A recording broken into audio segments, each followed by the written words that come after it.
Welcome to the Event Tech Pull-Up with your host, Tess Bismail of iSocialX and Keith Johnston of i3 Events. Now, they get all worked up in talking about event technology and everything that works for your organization. I'm talking about event apps. We mean registration systems, productivity.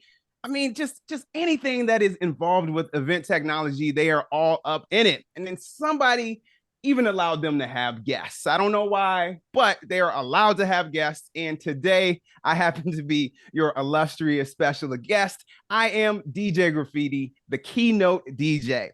And today we are here to talk about what DJing can teach you about experience design, how to create unforgettable events that tick all the boxes. But actually, as we get started, what even is event design?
Oh, wow. That's interesting. So you asked the question about what is event design. DJ Graffiti, we are so happy to have you. You are one of my faves, and you can't tell anybody. Okay. All right. Well, thank you so much. You say that I am one of your favorites, but you make fun of me every time you get the opportunity to. I don't know how you Within really seconds, within 15 seconds. It's it's like the bus. I mean, it's just that. So that means we're family. That's how that works all the time. So Keith, we are talking more about how event design can affect the trajectory of your event journey, right? And what kind of elements will make it come together in a way that the attendees may be happy, go figure, right? All of the other the normal suspects, stakeholders. We want happy attendees. Oh. Do you want an audience of happy attendees, DJ Graffiti? Always. That's the only type that I allow. I mean, I will take unhappy attendees if they're coming to get some transformation. That's about it. If they came in and they need to go to somewhere different, right? And maybe we can be unhappy if we leave going out to change the world, right? We're upset at the state of affairs and we're going to leave ready to take over. Other than that, no, happy is the only option. Right. Okay, so how do we do this happiness? So share with us. Give us like your top 3 ideas around that transformation and how that can take place with having some of the services that you provide, or at least how you think about it. Because, when we initially met, I never was introduced to you as just a DJ, right? I actually was introduced to you from afar, from a marketer standpoint. So you not only have a musical acumen, but you have the mind of a marketer, which is an interesting blend. So share with us what your thoughts are. So I don't even know. Let's see. Rather than give you top 3, I'm gonna just give you my process, right? And I Okay. think All right. that'll encompass everything, and so we'll get there, right? So definitely, I am a marketer, and I love to hear you saying that because that's so important to me. As we looked at that event canvas, it's really about the journey that you take and all of the different touch points along that journey that we need to have a successful event. So for me, when I enter as a DJ, a normal DJ is just looking at how can I play some good music, right? How can people have a good time? Maybe they dance a little bit, maybe they just enjoy the music that was played. But I go so much further beyond that, right? When I enter into an event, I'm thinking of what are the outcomes this event needs to drive, right? Is it ROI? Do they need to drive sales? Is it employees need to receive some new information, right? That's really the outcome. And so how is my DJ set? How is my, conversation? How is my performance going to lead us to that outcome that we collectively need to get to? And so that's what I think separates me from other DJs. But my process for doing that is getting people engaged, right? And so it's for me to open up minds, open up hearts, and get people ready to receive whatever is coming after me. And the way that I do that is by engaging people in the process for engagement. And I think that's what we're really talking about here is, first of all, you need to ask people, sit them down and ask them what they want. Right. So if you ask people what they want, they're going to tell you. Once they tell you, you acknowledge it. You acknowledge that you heard. And then after you acknowledge that you heard what they said, then you take action on that. That's how you re-engage an audience. Right. And so for me, how that came about was during COVID. I never really had a two-way conversation with the audience audibly, right? It was during COVID, I got to talk to people. So I started realizing, oh, wow, I can actually ask a question and see what they say in real time in the chat, right? And so then as people type in the chat, I respond to them, call them out by name, take requests, give them shout outs, crack jokes with them, right? And based on what they say, then I in real time play those songs. So they're going to get exactly what they want, exactly what they ask for. And no event is ever the same because I'm able to use technology to personalize it in real time, right? And so by me saying, okay, cool, you want to hear this song? All right, I love that artist too. I put that song and play it for you and then give you a shout out. It just, it blows people's minds. They feel like somebody's on, either if it's virtually, they feel like somebody's on TV. If I'm on stage doing it, it's like the person who's on stage is actually acknowledging me, right? And that engages people. It opens up their hearts, their minds. At that point, they're much more willing to buy in, dance, have fun, have a great time. And the energy is just electric. So when that leads into the keynote presentation afterward or the webinar, it's just, we're in a much better place. So that's my process. Yeah. Go ahead, Keith, because he's a music head. He's been in a planner forever, but he's truly a music head. Just left a concert last night, actually. Wait, hold on. What concert was it, Keith? It was here in a musical venue in Chicago called Ravinia, which is, outdoor festival type thing. And it was the band Train. Oh, okay. Not my favorite, but they were pretty good. It was a good show. Nice. But wait, back to experience. Yeah, back to experience design. So, I mean, that is like a really refreshing, take, right? If you have your audience and they are pumped up before your keynote or whatever is coming up next, you're right. They're going to go into that with that enthusiasm.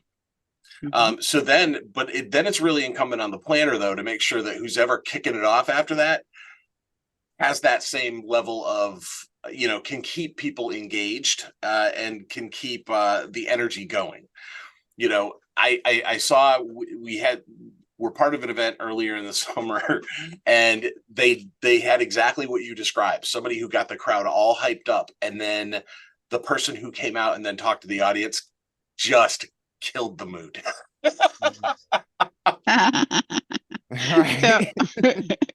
Which in itself, though, was so funny that the entire crowd was talking about that. So they were still kind of pumped up, but it was just not in the way you'd want. Right. So, you know, DJ Graffiti, when we saw the video, which was the event design canvas, which our good friend Ruth Johnson actually has revolutionized our industry and pushing us to think towards that early on, years and years and years ago. And I think only now people are finally kind of settling into it, almost similar to when we went through COVID. People were finally listening to us about how technology should be influencing your decisions on how you're planning your event. Now design is in the forefront of people's minds. So you talked about, and in the event design canvas, they talk about pains, right? What pains them, but you can't know unless you asked, right?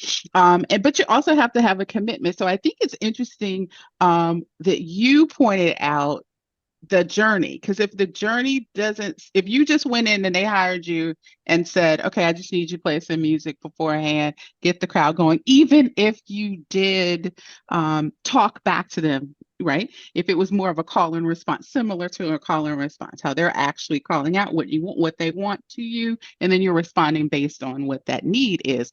You had to make a commitment early on in the planning process to really gather that information and data for people from the planner or the event organizer. But I really want to know, what kinds of questions are you asking from your perspective to get what you need from them to help the design process along the way? That is a great question. So in general, for me, I'm asking about, really, it's funny, it's like it's all on that design canvas. I'm asking about, what is the return ROI?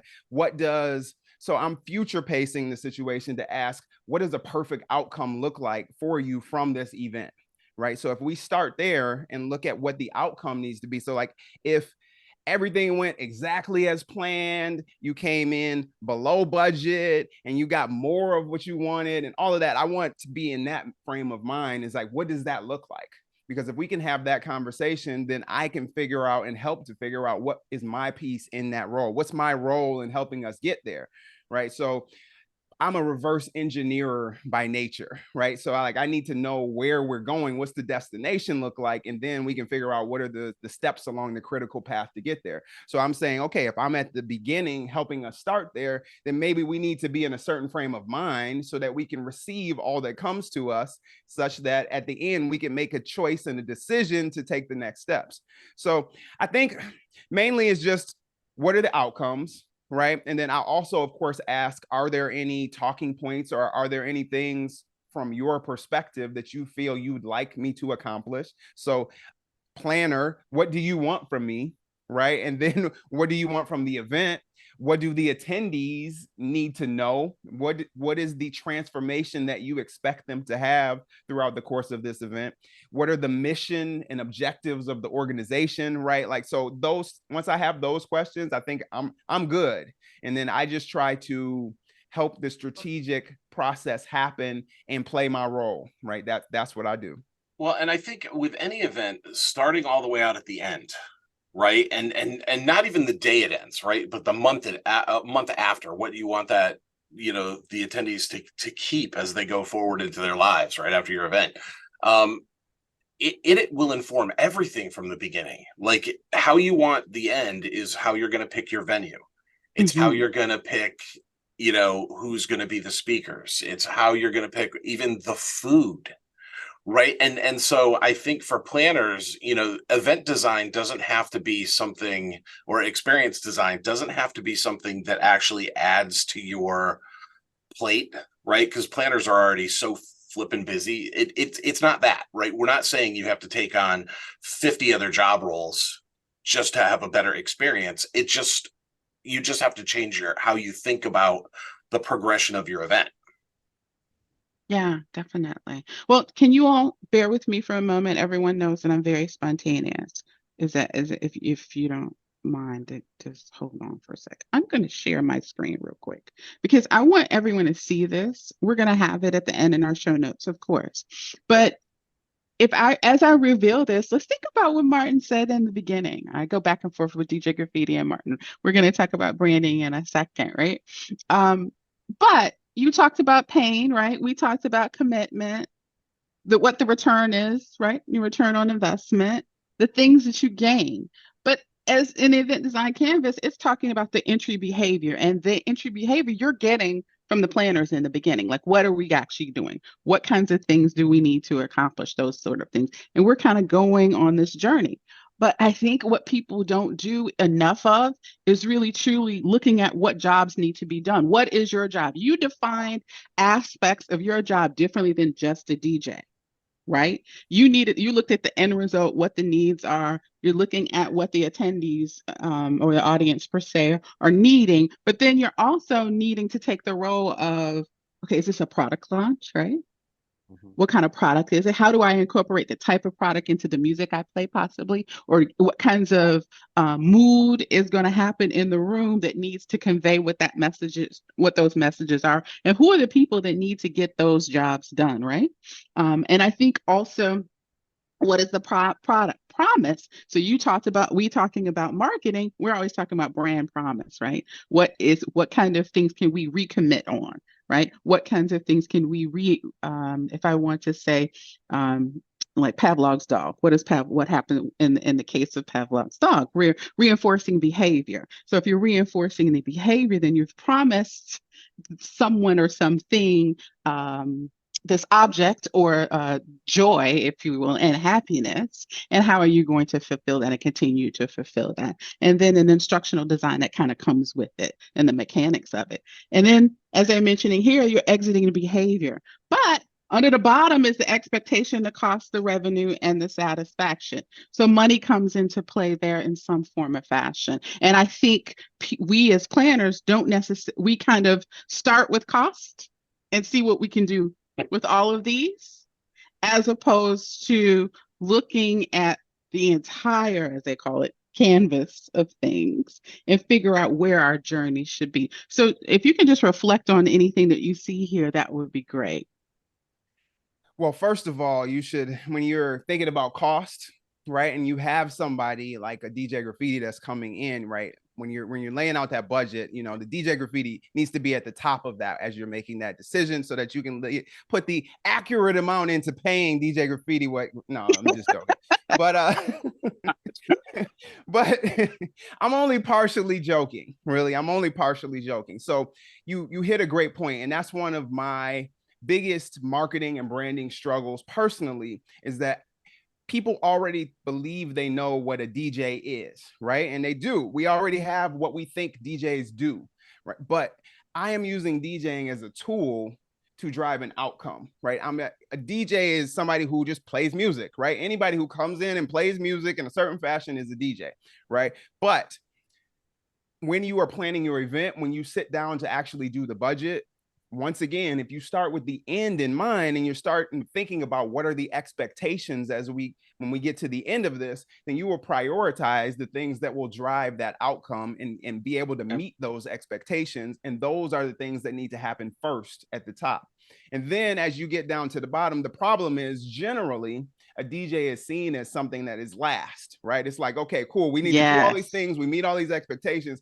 And then maybe we'll party a little bit and have a little fun if there's some room in the budget, or we'll take what's left at the bottom and see what we can get, right? Exactly. So I think that's been the biggest, you know, it's kind of a push and pull and attention. Once people work with me and they understand all that's being brought to the table, right, then it's no problem opening up the budget. They see it as something that should come in at the top, because you understand once you experience it, wow, this drove. And that's why I became the keynote DJ, right? Because it's really the level of a keynote presentation is what I'm bringing to the table. We don't leave the keynote for the end and say, okay, well, whatever budget is left, we'll put that towards the keynote. That's one of the primary decisions that you make to drive the event, right? And so that was very intentional there. But I think as far as planners go, just regardless of it's me or anybody else, making sure that you have the right pieces in the puzzle there at the top to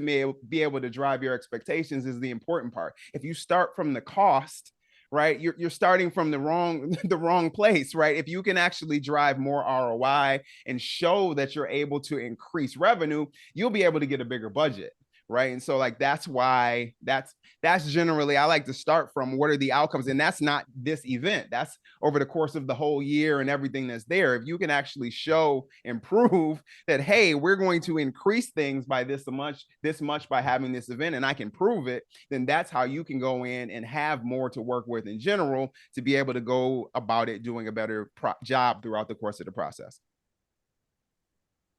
Yeah, Keith, did you want to add anything to that?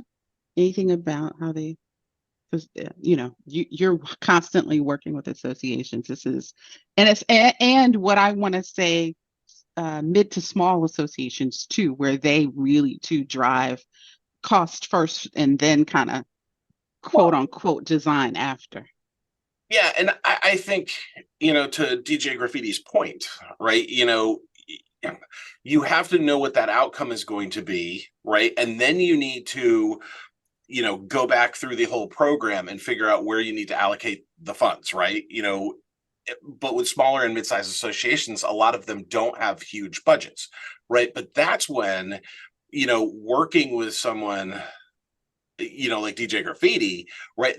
They can actually help you, right, steer the ship so that you can do as much as possible with the least amount of budget impact.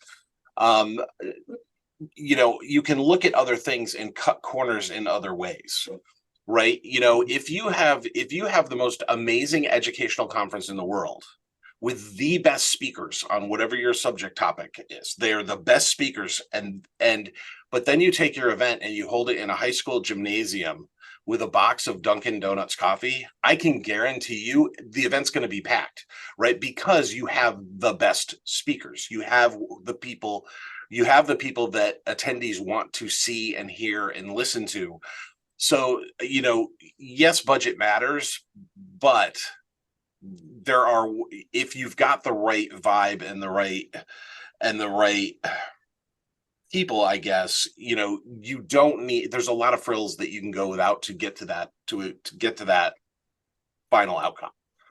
So DJ Graffiti, I want you to, at least for the audience, give us one example, because of something that you've done. You don't have to say who, we can protect that, but one great example of how you have worked with maybe even your favorite experience with a planner and what that looked like from the standpoint of, because I'm thinking of you're creating content before, during, and after that can be used before, during, and after. You can hype them up in the pre-registration process, right? And get them going and get them and kind of move through that process and get them excited. Then they get to see you live per se, and then you can have a wrap up in a sense. So if you can kind of give us like, what was that favorite experience and, kind of what those outcomes were, to give the audience an example of what we're talking about. Definitely. So that is bringing to mind a few different things, because I'm always building and growing. I'm never satisfied, even when something is amazing. That's just, the platform that I try to build on for the next one and the next one and the next one. But to answer your question, I want to throw in a few different mix and match, a few different pieces.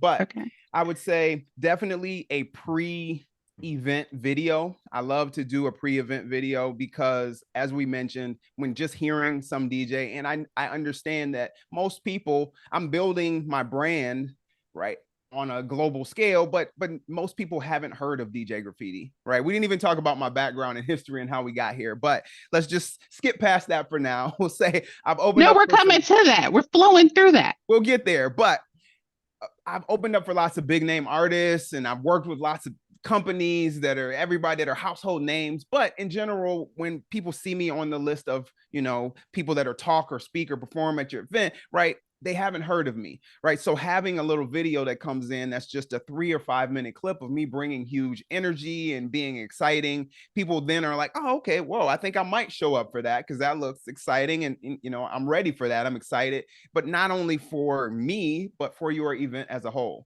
right? So if we can get people excited and kind of create interest and desire before it happens, great. Then when we step into the event, I do what I call smack them in the face with good energy. Right. So that's why it's very rare that you will ever see me, boring.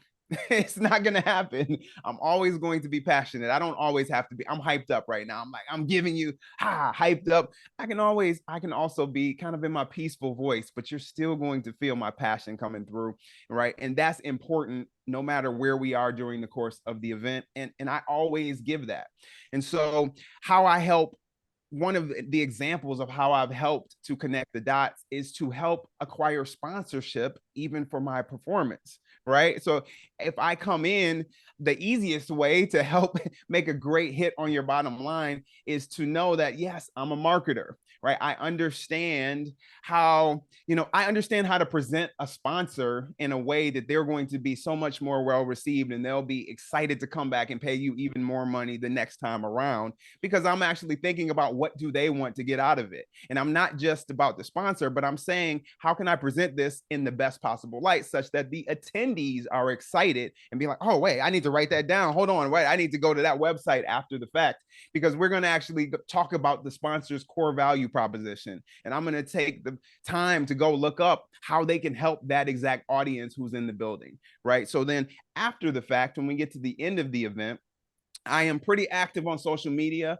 and we didn't talk about my background, but I focus solely on corporate events right now. I have I'm going to let the cat out of the bag. I've opened up for Beyoncé, for Eminem, for Jay-Z, for Snoop Dogg, traveled around the world, performing in many, many different places.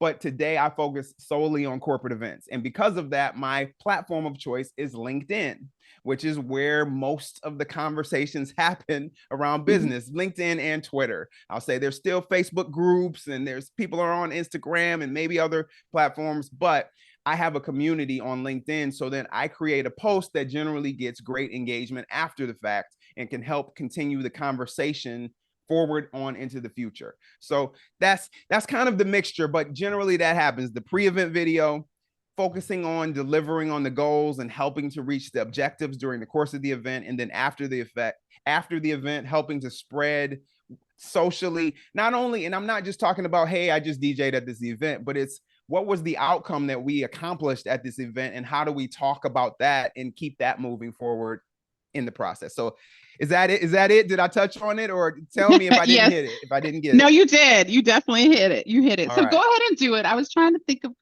a creative way to get you to introduce yourself. Okay. But that's all that was. So tell us a little bit about your background totally, and then at least one more interesting experience you may have had on why you chose to do corporate and coming off of being on the road in the more entertainment way. Okay. So I don't know how much time we have for this, so I'm going to try to be No, succinct about giving that's why you we got my it. We got history. it. We got Okay. you. Go ahead. Take your All right. time. Because it forces me to tell my life story for you to understand how I got here and why it makes sense. But I started becoming a DJ and a marketer at the exact same time. That was in college. Sophomore year of college was when you declare your major. I entered the business school there and became a DJ that same year. All right. From there, I became a marketer, graduated with my business degree, went into law school and finished law school and said, okay, I'm going for this DJing thing. I love this. I can maybe switch over to being an entertainment attorney because I've got this kind of music and business background, but I'm going for DJing. So for the next 10 years, I built my brand as DJ Graffiti. I was doing mixtapes. I started traveling. It started out just doing college parties and worked my way up to open for all those artists that we talked about. And then finally got to my first European tour, and I was out for 2 weeks on tour. Some of the best experiences of my life. I mean, we did London and Paris, and I was sitting in a cafe in Spain eating a skillet of paella and said, okay, I'm ready to go home. And I was like, whoa, that's rough right there. The first time I was out for 2 weeks, and I'm like, I'm ready to go home. But all my friends who had gotten to similar levels in their career, like, I'm home too long. I need to get back out on the road. I need to always be out. But I realized that life wasn't for me to just constantly be on the road. I love traveling, but not constantly. So I said, I guess I can't be a DJ full time. So at that point, I decided, all right, well, I love marketing just as much as I love DJing. So then I started growing my agency, and DJing kind of became my side hustle hobby, and marketing became my full time. And for the next 10 years or 10 to 13 years or so, I focused on growing my marketing agency and was able to work with, a range of clients from, Fortune 500 companies to medium to small businesses, and really helping them to focus on driving lead generation, SEO, just the digital side of driving growth, right? So making the decisions that will help your website convert better and all of that. So that was my focus there. Then finally, it came to 2019, and I said, all right, I got a family now, and I just can't keep doing the DJing, the marketing, and the family all at the same time. Something's got to give, because I'm not moving as fast as I want to with the growth of the agency. Guess I got to kind of let DJing go. And it was sad, but I would always be a DJ, but it would just be something I only do in my basements and maybe pop out a couple of times. That's what I thought. Then comes COVID, right? And DJing, I started DJing online on social media for friends and for fans that I had that would come to my club nights. And it started to grow, started to bubble up a little bit. Then a couple of my clients that I had for DJing said, well, can you do a virtual thing for us like you're doing on Facebook and on Twitter? I'm like, yeah, okay. Jumped on for that. And instantly, the first time I did that, I knew, I was like, wow, this is different, right? This was something completely new. It energized me. It energized everyone else, because we have been locked in the house and not able to go anywhere. I started pouring into that. And since then, I've done events with, let's see, Amazon. I did Campbell's, Calendly, GitLab, Nike, and many other companies. Like I say, it's been over 70 different large brands. And then more recently, I've been able to work with different associations and different medical companies. And I just love, I can always just kind of get in and do these events with companies, and it bridges the gap. For the first time, I feel like I'm the whole me, right? Because it was either Martin Nice. Smith or DJ Graffiti, but never really both at the same time. I was always one by day and one by night, but now I'm actually able to be the full picture of who I am, and it's amazing. And just being able to bring joy to people and feel the transformation that I can make in people's lives, where people just say, and the biggest thing, this is it, I'm going to leave it here. At the end of the day, the comments that I get aren't, oh, that music was so great. It's, I needed this, right? I didn't know how much I needed this, right? Yeah. And so that's how I know that it's transformative, right? And then also clients come back saying, people said you were the best part of the event, right? But they can't wait to do it again. And it set the tone of the energy for the event as a whole, right? That's what it's all about. All right. Well, and I think what you fell into one of those amazing sweet spots where it's a DJ is familiar, right? So everyone likes that, but then you just took it in such a radical different direction than it normally would, that it is kind of one of those things that it's cool, it's exciting, right? And it is like, it's a really cool concept. Well, we are very, very happy to have you here at the event Tech Pull Up. DJ Graffiti, I'd like you to give us some closing thoughts on event design and combining DJing with them. But then just, what do you see in the future? Like you said you've got us to this point, right? You're looking at the event design, which I think is quite innovative in itself, right? But future tense. I don't like trends. I'm not a trends girl kind of thing. I think trends are old. But just what your thoughts on how the wave should be if you were going to craft those experiences a little different. Right. So let's see. Okay. In terms of thoughts about event tech and design into the future, well, I'll tell you how I'm doing it. I always like to give actual examples of real life. So for me, the experience that I had virtually, I know that I've never experienced that in person, even after stadiums, and from the smallest clubs to weddings to, corporate events and stadiums. I never felt that two-way interaction energy. And that was something that I said can't go away. And so now that some events are still happening virtually, many events are happening in person, I created an app called Tagapa, and it's a play on the words together or apart. and it's integrated with Spotify, where event guests can actually make their requests on the app. And you don't have to download anything. It's just a web app. You scan a QR code and pull it up on your phone. And then all the requests go into a list and everybody can upvote those requests. And I can see the name of the people that made the song request. So I'm able to bring some of that virtual two-way interaction to live in-person events, because now I can say, oh, Tess just requested, Chicago House. That right? is This so Chicago cool. House song. Which I do every time, Every time. You just know when I walk in the right? room, just say, here she comes. Exactly. So Tess requested this Chicago House song. Let's get that on. And then I'm playing it. And then somebody else puts in their request and it gets upvoted and we mix that in. But I'm able to bring some of that interaction, some of those shout outs, and some of that personalization to the actual, the in-person event. And like I said, the real world is what I was going to say. So, but I think that's what it has to be. We need to figure out and continue to think about how we can leverage technology to improve the processes of designing events and implementing events. And I think the future, AI is the future, right? Yes. I'm not a person. There's so many different kind of conflicting statements of what's going on here and what AI is going to do.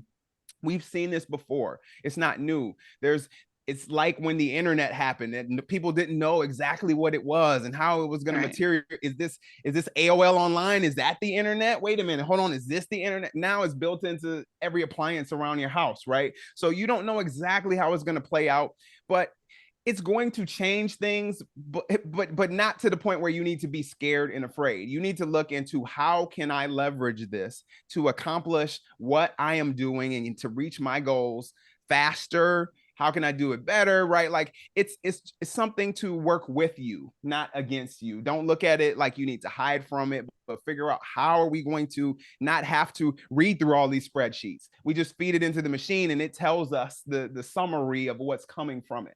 Right. So across the board, I think in terms of event design, figuring out how are we going to work in this AI and how are we going to stop doing manually some things we were doing in the past to free us up to do the brain and the heart work that we need to do that in some ways the AI is not going to be able to accomplish. So that's it for me.